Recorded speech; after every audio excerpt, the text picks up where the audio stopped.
Hi everybody, good evening. Hope you're all well. If I could start with a brief commercial, and I apologize, I normally don't like to do this at all, but my employer, the Yeshiva of Or Sameach, which is really one of the pioneers in Jewish outreach, is having actually a 32-hour campaign where we're trying to raise $2 million. And the way it works is, like many yeshivas are doing, it's a 4-for-1 matching, meaning we have to raise $500,000, then we get $2 million altogether. So I just want to give you a link if you're interested. No, it's up to you. The link is www.unidy.org/os or Sameach. And it's one of those all or nothing things, meaning if we don't reach the target, there is no matching. So the fact that they even get someone like me who has no talent in fundraising to have to do this shows that they're really kind of desperate for any contribution, because anything you give will be multiplied by 4. So we greatly appreciate it. Okay, end of commercial. Okay, so anyway, the Parsha of this week, we deal with one of the great enigmas of the Torah, the commandment of the red heifer. That what does the Torah say you do?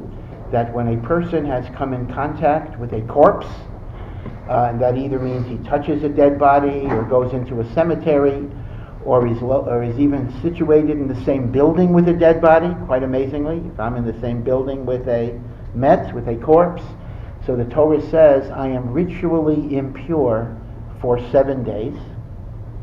Now, that doesn't mean, again, you have to take that in perspective. A person that is ritually impure can go to the synagogue, keeps all the commandments, but there are certain restrictions. If you're ritually impure, you're not allowed to go on the Temple Mount, you cannot eat or participate in sacrifices, and the person, this is called tameh, and the person is in that state for 7 days, and during those 7 days, on day 3 and on day 7, he must be sprinkled with a mixture of the ashes of this red heifer and spring water. It has to be mixed with the water. And then he is sprinkled on day 3 and on day 7, and then afterwards he goes to a mikveh, and he will be pure at night. Right? This is the ritual of PARAH, ADUMA, and the Torah has many laws about this. It has to be totally red. Now, when I was a kid, maybe even older than that, I always pictured the PARAH ADUMA, because the Gemara tells us it's a very rare animal, very rare. So I pictured it was fire engine red. And that would be pretty rare, right? There aren't any cows that are fire engine. But actually, the actual redness is not so unusual. It's simply the typical orange-brown color of many cows. What is unique about the red heifer is not so much the color, but that it has to be virtually 100% red. It would be examined very carefully. You're allowed up to 1 black hair. If there's already 2 black hairs, no good. That's why it was rare. So it's not a fire engine red, but whatever it would be. And as I say, this is the technical reason. There's a whole big discussion. Are you halachically allowed to go on the Temple Mount? And I'm not going to get into all of the details, but the essential problem is that since all of us have been in a cemetery at least once in our lives, we have become ritually impure. And the only way we can become purified is through the ashes of PARAH ADUMA. And if we don't have those ashes, we're stuck until the Mashiach comes, and then he will bring an inventory of the last PARAH ADUMA and the like. Now, it is said that PARAH ADUMA in the Torah is introduced with the phrase, Zot Chukas HaTorah. This is a chok. Now, the word chok, in English, unhelpfully translated as law.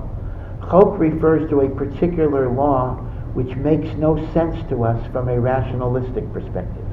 Meaning some laws of the Torah are logical. Not to kill, not to steal. Now granted, we don't always obey those laws, but those are what you might call common sense rules. Every normal society understands that it's not proper to steal or to kill. But when you have mitzvot that the rational sense does not understand them at all, so that's called a chok, and the paradigmatic chok of the Torah, Zot Chukas HaTorah, is PARAH ADUMA. And as the Meforshim explain, it's not simply the fact that so many details don't make sense. Why red? Why a cow? But more than that, more than the fact that the details don't make sense, is the fact that there's a paradox and a self-contradiction. Because here's how it works. If you're tameh, you've been in contact with a dead body, so the Kohen sprinkles you with the ashes and the water of the PARAH ADUMA, so you become pure. The PARAH ADUMA is a medium that purifies those who are impure. And yet, paradoxically, everybody that was handling it in preparation for sprinkling, they become ritually tameh. So it's a very strange thing. The same thing that purifies is the thing that makes you impure. Paradox, contradiction. What makes it a chok is not simply the inherent incomprehensibility of all of the ritual details. That would be a chok too. But what makes it a chok is the self-contradiction that is built into the system. Again, if you think about this, it's truly miraculous how many Jews needed to be sprinkled. Remember, I mean, it was at least hundreds of thousands a year, maybe millions of people a year, because every time they brought the Pesach sacrifice, or they came to Jerusalem for the pilgrimage festivals, people had to be ritually pure. And it's amazing that somehow there have been only 10 PARAH ADUMOT from Moshe Rabbeinu's time. And there's a remnant of the last one that's being stored, that Mashiach will bring. Why do they become impure? Huh? Why do they become impure? Well, anyone in contact with a corpse becomes impure. No, why do the people making the mixture? Oh, no, that's why it's a chok. We don't know. The Torah says it. The Torah in the Parsha, the Torah says anyone that handles it becomes impure. Now, I want to point out a little thing that sometimes confuses people. So, you might think this creates what you might call an infinite regression problem, because it's impossible for everybody to be pure, because I make you pure by sprinkling you. So then I become tameh. So somebody has to sprinkle on me. They become tameh. So there'll always be, you might think, a last guy holding the bag who cannot be pure. But that's a mistake. The reason that's a mistake is, let me explain. The only people that need to be sprinkled with PARAH ADUMA water are the people who directly contacted the corpse.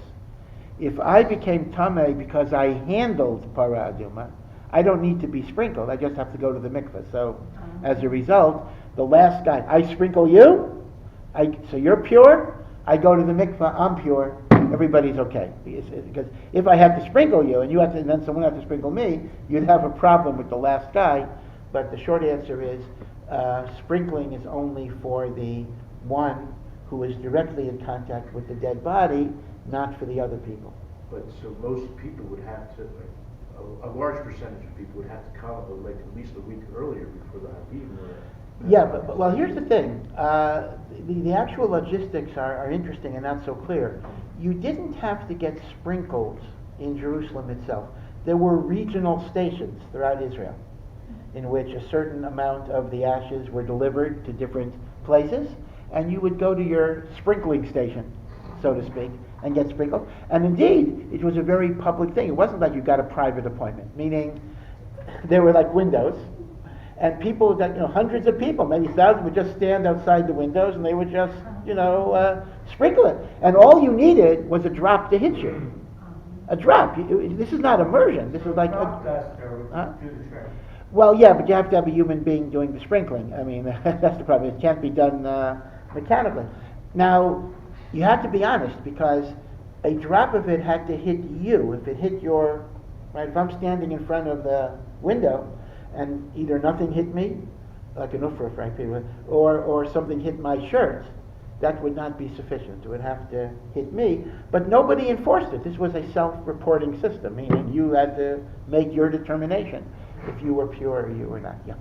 They found, I think, especially in Russia itself, they found a large number of mikvahot, which are on the way, you see, to Ha'abayit, so that people could already purify themselves. Right. That's 100% correct. The purification rituals did not have to take place in Jerusalem, and there were indeed regional centers. In fact, the sprinkler didn't even have to be a Kohen, interestingly enough. The sprinkling can actually be done by a non-Kohen and the like. So if you do think about it, it really is miraculous. I mean, because the demand on this resource was very, very, very great, and yet somehow it got conserved over hundreds of years. Making a PARAH ADUMA seemingly lasted for hundreds of years sometimes, until they had to make You the can keep next adding one. water to it? No, there's a bit of problem with that. You can't keep on adding water, because the problem is you have to put the ashes on the water. You can't put the water on the ashes. You see, that's the problem. Nor could you take the ashes out of the water and then reuse it for other water. But it is true, though, that you didn't have to be sprinkled with the ashes. If I put a little ashes in a bathtub size of water or more, all of that water is now usable for sprinkling, even though it's only the water, it's not the ashes, really. So it's the water that is sanctified by the ashes that creates the purification, not the ashes per se. If you were to be sprinkled with the ashes, and they had not been put into this water, nothing would happen. It would not have any power whatsoever.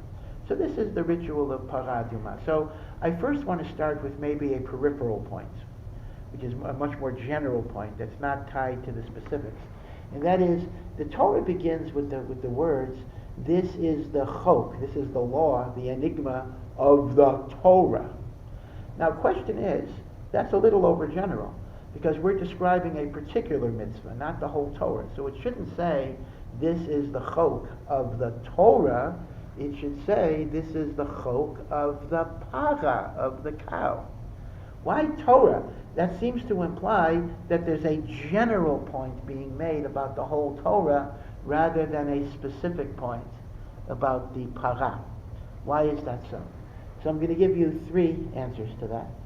Answer number one is from the commentary Or HaChaim. Or HaChaim was Rav Chaim Ben Attar, a family now that I think is known for fashions, but Ben Attar was one of the great rabbis of Malacca who came to Eretz Yisrael. He's buried on Har Zeitim in the Mount of Olives, and his commentary is one of the most famous and celebrated commentaries on the Chumash, or HaChaim, the light of life. And he says the following. He says, the whole category of purity and impurity, which has nothing to do with hygiene, it's a spiritual thing, is very interesting, because you find an interesting inverse relationship, and that is, the holier something is in life, the greater the degree of impurity it conveys in death. So, for example, the corpse of a dead Jew conveys a greater magnitude of impurity than the corpse of a non-Jew. In what way? The corpse of a Jew makes me ritually impure, not only if I touch it, but even if I'm in the same room with it.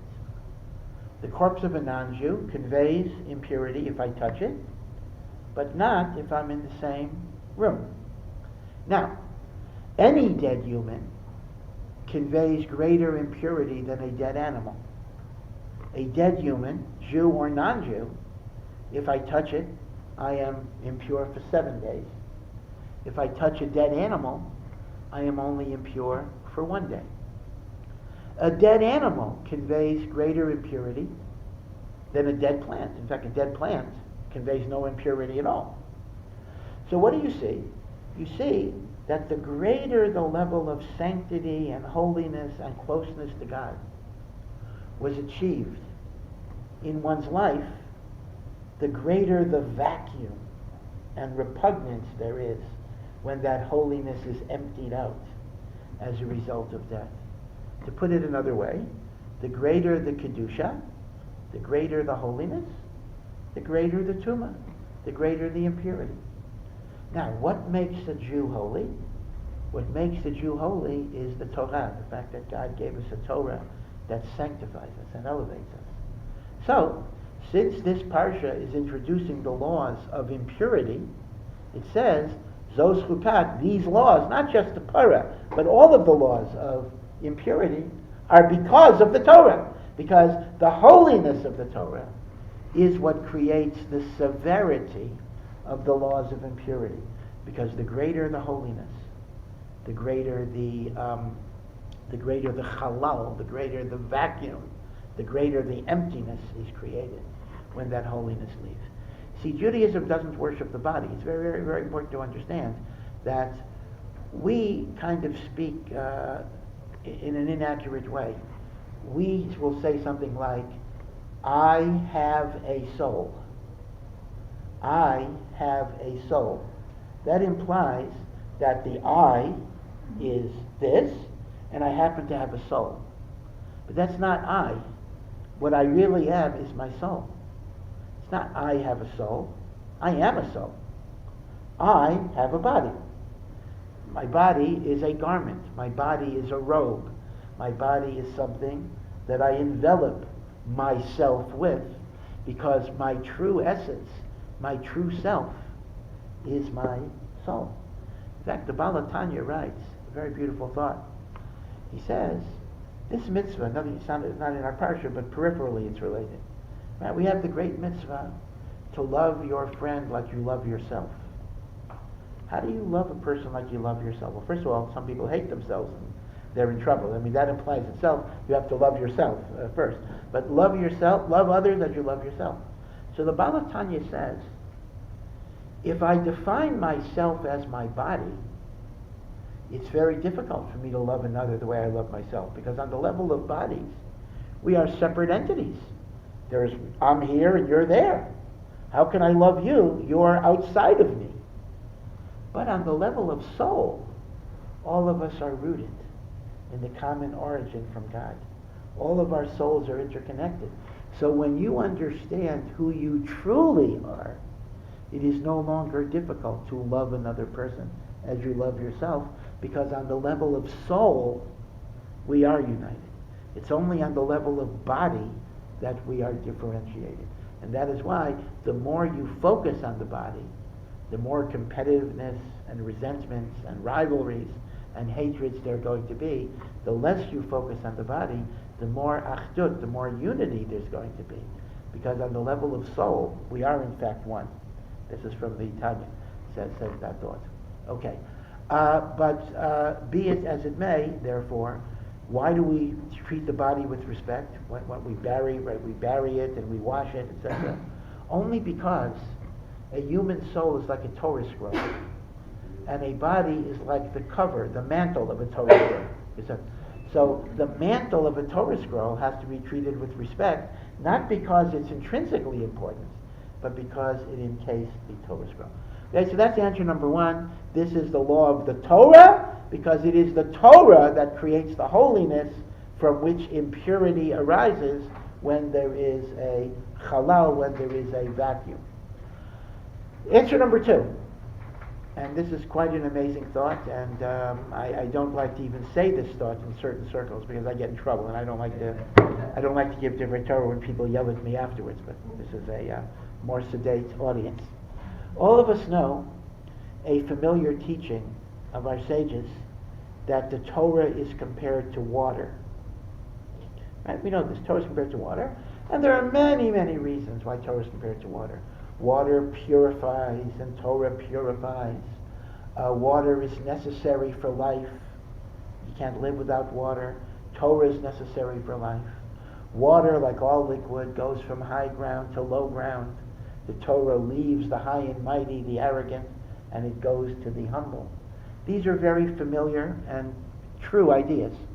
But the Vilna Gaon really gives a bombshell reason why Torah is compared to water. Very, very amazing reason.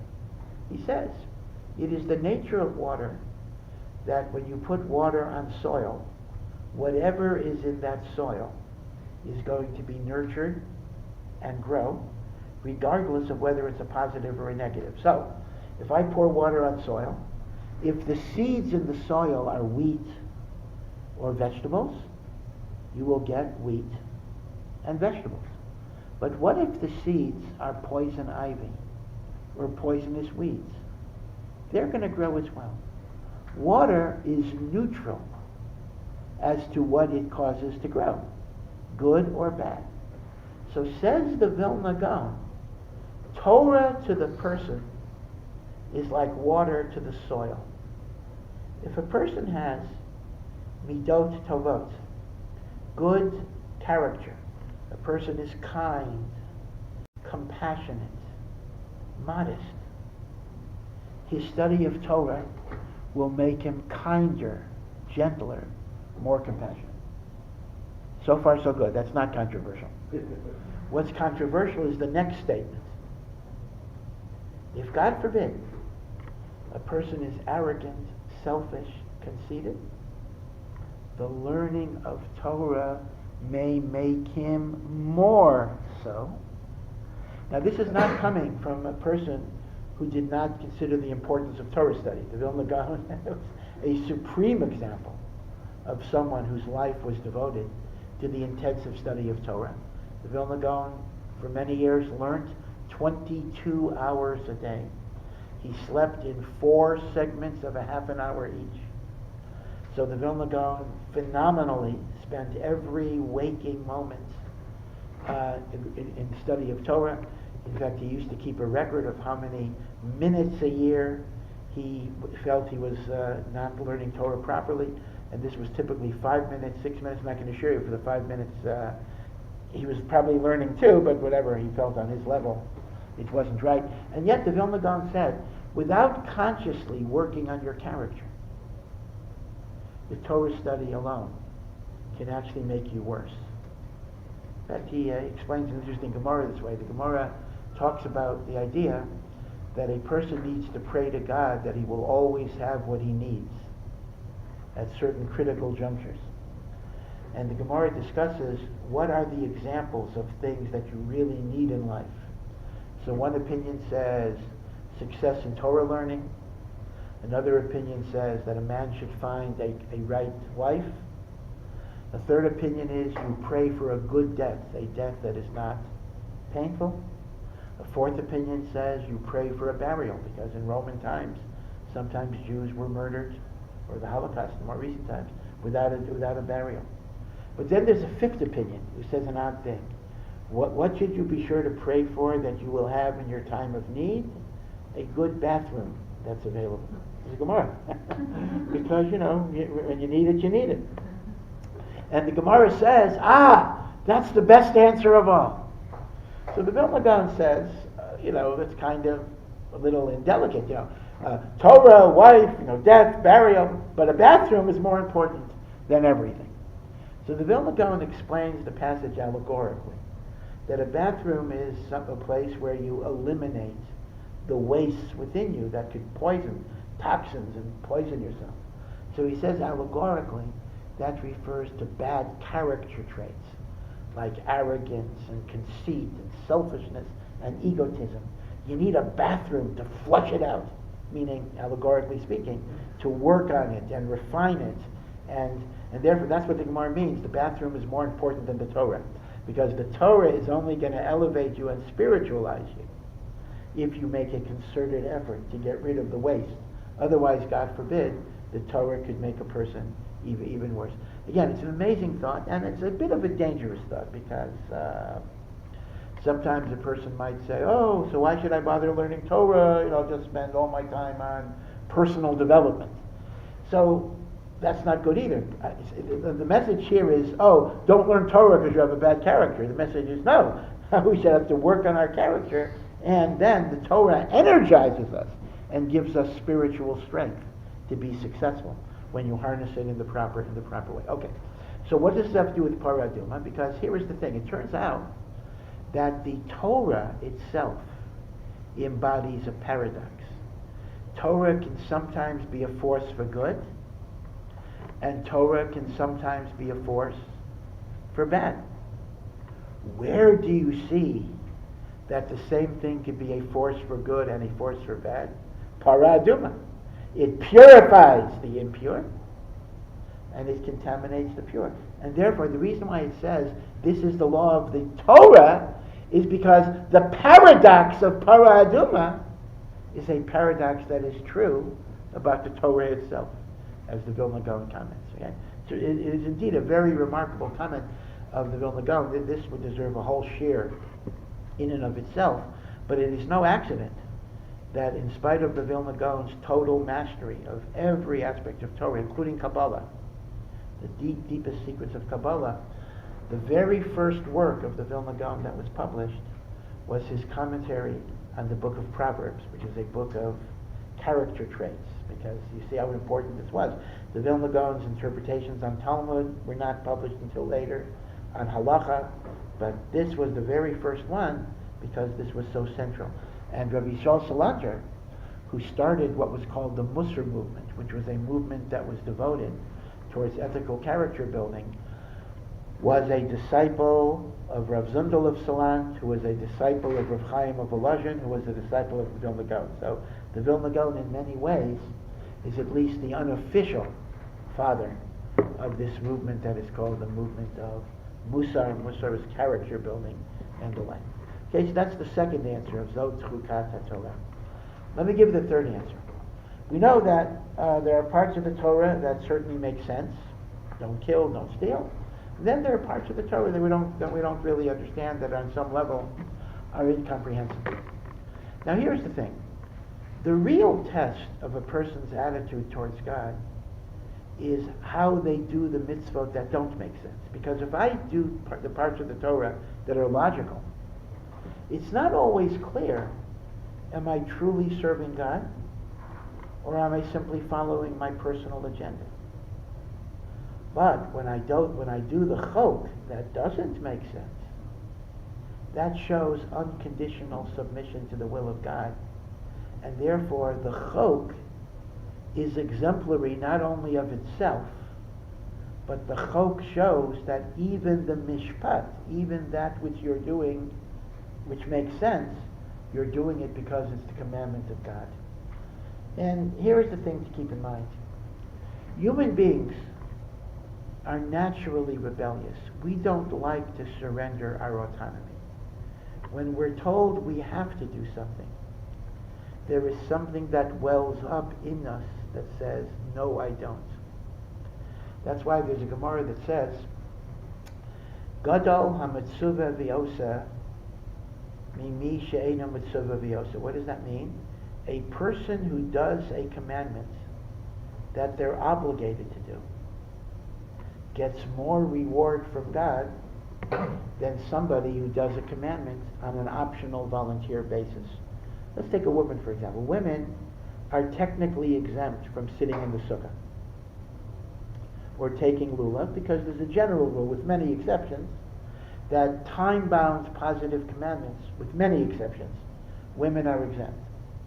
Now, if a woman decides on her own to sit in a sukkah, will God reward her for doing a meritorious act? 100%. She will get reward in Olam Haba for sitting in a sukkah. She will get reward for shaking a lulav. She will get reward for hearing shofar on Rosh Hashanah. But the reward she gets for that is less than that of a man, because a man is obligated to do it, and a woman is not obligated. And the reward you get for being obligated is greater than the reward you get for not being obligated. That is the halachic reason why we make a party when a boy is bar mitzvah or a girl is bas mitzvah. What's the great joy? Because now they become commanded in the mitzvot, so they get more reward. So the question you might ask on this statement is not the opposite the case? If I do something because I have to do it, that's not extra credit. In other words, if the statement would have been, the punishment is greater for people who are commanded, that would make sense. If I have a duty and I don't keep it, God's going to hold me accountable. But to say the reward is greater, I mean, it's like time and a half for overtime. If I work my normal business hours, I don't know if they have overtime in Israel, but if I work my normal business hours, I get a certain salary. If I do more than I have to do, I get more than that. So I would have thought that the other way around, the reward should be greater for people who do more than they have to do than for people who just do what they have to do. So Tosfos says an amazing psychological insight. He says, once you have to do something, the Yetzer Hara, the evil impulse in you not to do it, is much stronger. Because when you're doing it on a volunteer basis, you can pat yourself on the back, and that feeds your ego. You think to yourself, how righteous I am, how great I am, how wonderful I am. I do all of these mitzvot that I don't have to do. But if you're you do what you have to do, there's something within me that says, I don't want to do it. That's why, to make a little humorous remark, in the Reform movement, Baruch Hashem, one of the positive developments in the Reform movement is there's been a great increase in people who put on tefillin every day. I mean, it's still very small, but more and more Reform Jews are putting on tefillin. Wonderful. But almost all of them are women. No men are putting on tefillin. Why is tefillin only attractive to women and not to men? Tefillin is a beautiful, powerful symbol. That's why Chabad was really onto something. By the way, today, of course, you know, was the Rebbe's yahrzeit, the third of Tammuz. So Chabad is really into it. I mean, their intuition, the Rebbe's intuition was correct. I mean, it's not intuition, he knew this, that tefillin is a very, very powerful way of binding yourself to God. So why are only women attracted, not men? I think the answer is because women are not obligated to put on tefillin. So for them, it's an extra observance that makes them feel holy. A man has to do it. Once you have to do it, you have more of a yetzer hara, more of an evil inclination, you see? So therefore, that's the idea of a chok. A chok basically says, it doesn't make sense. You're not feeding your ego. It's not doing something because you like it. And therefore it represents the paradigm of unconditional submission. And therefore your whole attitude to the Torah is based on your attitude towards the chok. Rav Chaim Shmulevitz gives an interesting, a beautiful example of how people just rebel against, think about that. I mean, this is not autobiographical, well, maybe it is. Let's say, a husband wants to take the garbage out for his wife. He wants to do something nice for his wife without being asked. So he takes out the garbage. And as he's carrying the garbage bag out of the house, he hears a voice from the kitchen that says, could you please take the garbage out? At that moment, maybe just for a millisecond, there will rise within the person a sense, I don't like to be told, what to do. He was going to do it anyway. As soon as he's told he has to do it, not even has to do it, just someone asked him to do it. At that point, I rebel. I don't want to be told what I want to do. Because after all, if I did it without being asked, I'm a tzaddik, I'm a caring person, I'm a compassionate person. I do it because I'm asked. What do I get out of that? That's nothing special at that point. So, Rav Chaim Shmulevitz brings the following story from Tanakh. You recall at the end of the book of Shmuel Beis, the end of the book of Samuel, so King David's own son, Avshalom, is trying to depose him and even kill him. Very tragic story. And as a result, David HaMelech had to run away from Yerushalayim because his very life was threatened. And as he's running away with his entourage, there was a man, Shimi ben Gera, who was a relative of Shaul, King Saul. And he was throwing rocks at David HaMelech, and he was saying to David, you're getting what you deserve because you took away the kingship from the real king of Israel, Shaul HaMelech. Now, David HaMelech had the halachic right to kill him at that point, because that type of disrespect to the monarchy is a capital crime. So David's faithful general, Yoav, who's also his nephew, was ready to kill him. Yoav happens to be a bit trigger-happy generally, but he's going to kill him. And David HaMelech uttered a very interesting, immortal idea. He said that if God did not want me to suffer that humiliation, it wouldn't have happened. It must have been that for whatever reason, it was the will of God that I should be shamed and humiliated, and therefore do not punish this man. David accepted what happened to him, and he didn't ask for any punishment. By the way, this Shimi ben Gera was the ancestor of Mordechai, of Purim fame. And in fact, years later, because Mordechai did not bow down, Haman wanted to destroy the Jewish people. There were people who blamed Mordechai, and they said, if only Yoav would have killed Shimi ben Gera, there wouldn't have been this Mordechai around. There's Chaval. Why didn't David take care of him, etc. Okay. Now, what's interesting is, so you walk away from the Shmuel Beis story, and you see David being patient and forbearing and forgiving and accepting humiliation and hurt. Right? That's what you see. And yet, go to the next book, the book of Malachim Aleph. And in the book of Kings, David is on his deathbed, and he's shivering, and he's cold. And he gives his son Shlomo a number of deathbed instructions. And again, I don't want to say it sounds like The Godfather, but it sounds a little like The Godfather, meaning to say, he basically gives an instruction. This guy, Shimi ben Gera, he caused me a lot of trouble. Take him out. Now, before I get to Rav Chaim Shmulevitz's point, I just want to say that apparently you have a great contradiction here. What happened to David's forbearance? I mean, in the book of Shmuel, he is so noble in forgiving this person by saying, if something bad happened to me, it was the will of God. Who am I to complain? And then he tells Shlomo on his deathbed, take care of him. How do you understand the two responses of David? So the Meforshim say a very fascinating point. Shimi ben Gera deserved to die. Shimi ben Gera committed a sin for which the halachic penalty is death, insulting the king. But David didn't want to act in the heat of the moment, because if he would have acted in the heat of the moment, he was afraid that part of his motivation would not be to carry out the will of God. Part of his motivation would be his personal humiliation. So David refused to act at a point in which he felt the personal humiliation. He waited until he was dispassionate. He waited until he no longer had this emotional revulsion towards Shimei. And then objectively he said to his son, this man did commit a capital crime and he should be punished.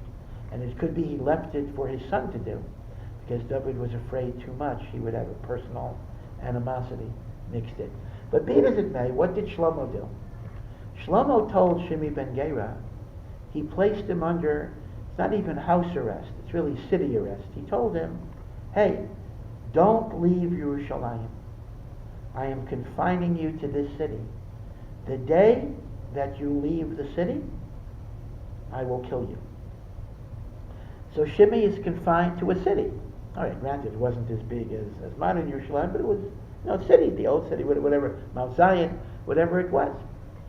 Now, the story then goes that Shimi was a wealthy man, and some donkeys had wandered off, and he went to look for the donkeys, and what happened was, Shlomo had men watching for him, he was arrested, and because he left the city, he was executed.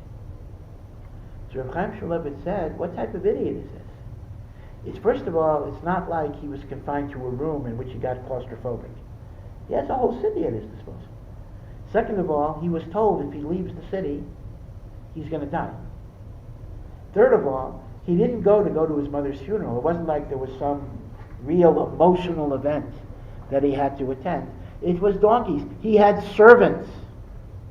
What type of person is going to risk his life knowing he's being watched like a hawk to retrieve donkeys?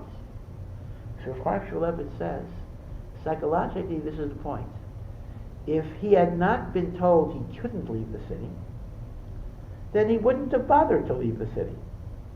But once he's told, you cannot leave the city, I'm ordering you not to leave the city, all of a sudden he can't breathe. All of a sudden it becomes unbearable.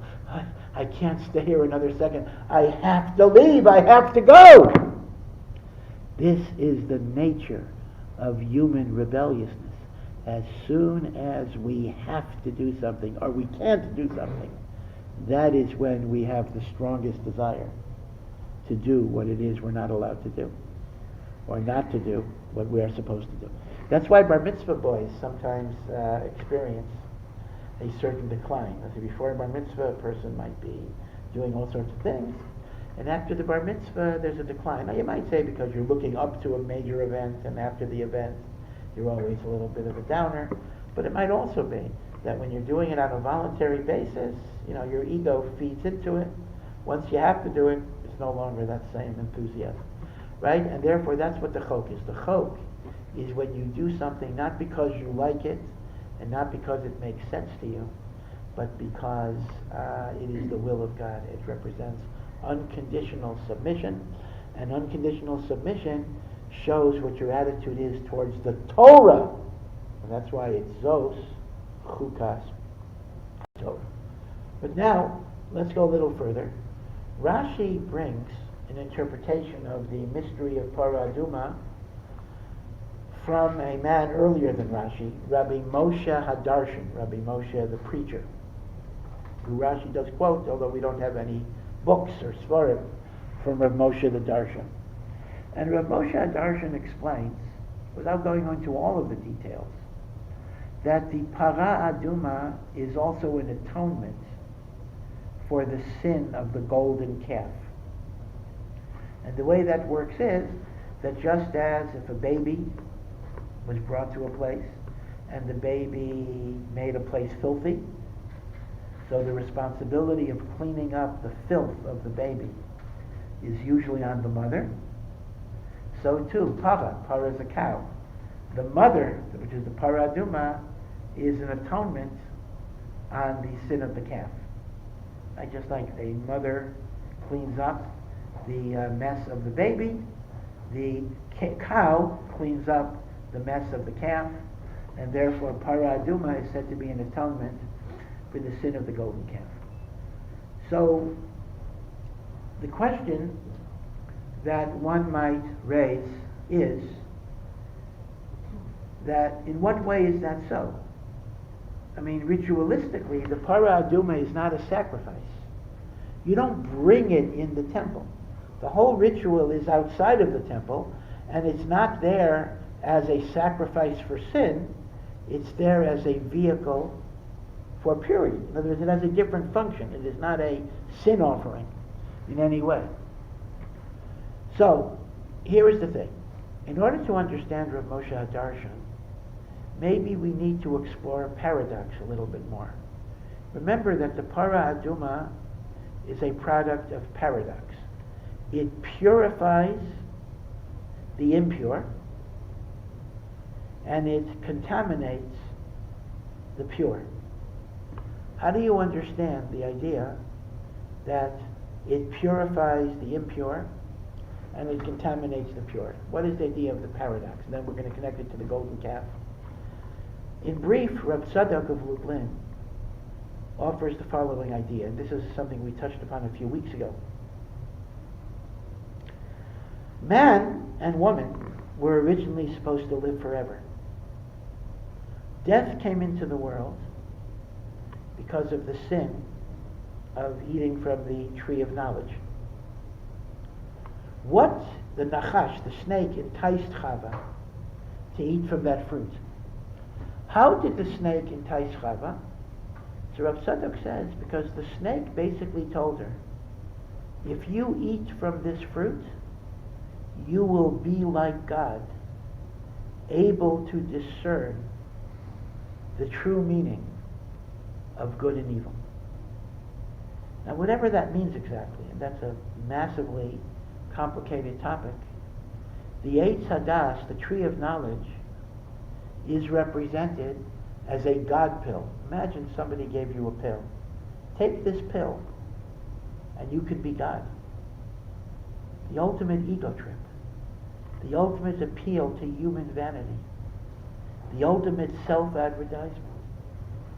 Death came into the world because of arrogance and ego. It was egotism and arrogance that brought death into the world. The reason why PARAH ADUMA purifies me from death is because, now this will not explain why a cow and why it's red, but the idea of ashes. Because ashes is the opposite of ego. Ashes is a symbol of humility, submission, self-abnegation, surrender. Abraham says to God, I am afar va'ever, I am dirt and ashes. So the way it works is the following. Death came into the world because of ego and arrogance. We become liberated from death by making ourselves ashes, by obliterating the ego, by humility, by submission, by surrender. Now, this does not explain every aspect of PARAH, but this explains the concept of ashes. Death equals ego, liberation from the impurity of death is through abrogation of the ego. Right? It's similar to a Greek myth, but the Greek myth is actually a medrash, so it's in our Chazal as well. People know it as a Greek myth. That is the story of the phoenix bird. The phoenix bird is a bird that gets destroyed by being burned to ashes, but precisely out of the ashes, it arises again. Now, the Greeks called it phoenix, but based on psukim in the book of Job and the book of Iyov, we call it the nets, a certain type of bird. And that's a very profound teaching. It's not just a story or Baba Maisa. Whether there's physically such a bird is not important. But what it's teaching is that sometimes we get reborn when we're willing to escape that egotism and sense of self that results in selfishness and preoccupation. So that is the generic meaning of ashes. Now, why is there a paradox? The paradox is that ashes, there are good ashes and there are bad ashes. On one hand, humility, abrogation of the ego, dropping yourself to become merged in God is a wonderful, purifying rebirth. And you become liberated from the tumah of death. On the other hand, ashes can also mean I have a sense of worthlessness, a sense of inadequacy. I am overwhelmed with failure, despondency, and passivism, in the sense that I feel I'm ineffectual. You see, the idea of submission to God does not mean I view myself as worthless, because it's the other way around. If I viewed myself as worthless, I would come to the conclusion, what's the point of my doing mitzvot? So, the paradox of PARAH, you see, the paradox is that that same sense of humility, when you employ it in the proper way, is the greatest source of purification and closeness to God. If you employ the ashes in an improper way, will make you spiritually impure. Okay, that's the idea. There is the ashes in which I surrender myself to God's will, and then there are the ashes in which I look at myself as a piece of burnt, incinerated garbage. One is elevating and holy, and the other is denigrating and degrading. So it could be that the remez, the illusion, that the ashes can purify and the ashes can contaminate, represent the two faces of humility. There is the humility that empowers you, and then there's the humility that paralyzes you. See, that's the idea of the paradox. So now, let's go back to the sin of the golden calf. Rabbi Moshe Hadarshan says that the PARAH is an atonement for the golden calf. What was the sin of the golden calf? So the Ramban and the Kuzari, they all explain, and it's pretty clear actually from the Psukim themselves, that the golden calf was not a sin of idolatry. They did not believe that this thing that they made themselves was the God that created heaven and earth. But rather, they looked at the golden calf in ways we don't really understand, as a substitute for Moshe Rabbeinu. Because Moses was supposed to come down, he didn't come down, and they felt they needed some type of intermediary force that could connect them to God. And they looked at the Egel as a Moshe substitute. Now, what was their sin? Their sin, in some ways, could be described as an excessive humility in which they thought they were not worthy of having a direct relationship with God. Meaning to say, this is the downside of humility. This is the humility in which you think you're so worthless that without this intermediary, God does not care about you. So the sin of the Egel was a misplaced humility that led them to feel God is not interested in them as individuals. Now, the Rambam says, the way you do tshuva, the way you do repentance for a sin, is when you take the very circumstance that caused you to sin and you transcend it. So, for example, not that you should do this actually, you shouldn't do it because it's dangerous, but the Rambam says the real test of your tshuva is when you are in the same situation that caused you to sin. So, if you were an alcoholic, now, pragmatically, if you're an alcoholic and you're over it, although you never really get over it, you're not supposed to go into a bar. But you never really know if you're cured until you go into the bar, sit next to your friend having a drink, and you don't have to have a drink. Now, we're not advising you to do that because it's so easy to fail. But if you found yourself in that circumstance and you succeeded, you have done tshuva 100%. So, the tshuva for the Cheder Egel is they took the very humility which caused them to break their relationship to God, and they turned it into the positive humility of PARAH ADUMA, which is the humility of submission to God, even if it made no sense. And therefore, they took the same character trait and they elevated it in a positive direction. Okay? So it's a bit of a complicated thought, but the basic idea is that we have to understand that humility comes in many flavors, like ice cream. And on one hand, humility is the most beautiful of qualities. The quality of simplicity, of submission, of surrender. But true humility does not mean low self-esteem. And true humility does not mean regarding myself as insignificant and ineffectual. True humility means you recognize your strengths. You recognize your talents. But you understand that everything comes from Hashem and was given to you for a particular purpose. And then you use it. The Bali Musar, the ethical rabbis say that a person who is not aware of his flaws is a fool. I think I'm perfect. I am delusional. But a person who is not aware of their greatness is a tragedy.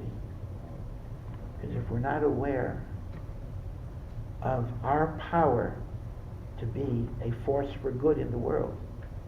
Now, when I say in the world, I don't mean every person globally is going to change the world externally. But whatever it is within our families, within our small circle, which ultimately radiates out. If we don't recognize our power to make a difference, then we will never become the person that God intended us to become. And that is the great, great tragedy of life. What could have been, the life we could have had, the person we could have been. But the good news is, whatever person we could have been, we still can be because we're still here, right? So our goal is be the person that we could be, because as long as we are, we can. So B'ezras Hashem, God should help us all to try to live up to to identify our potential, to recognize our potential, to live up to our potential. So we have a good Chodesh, a good Shabbat.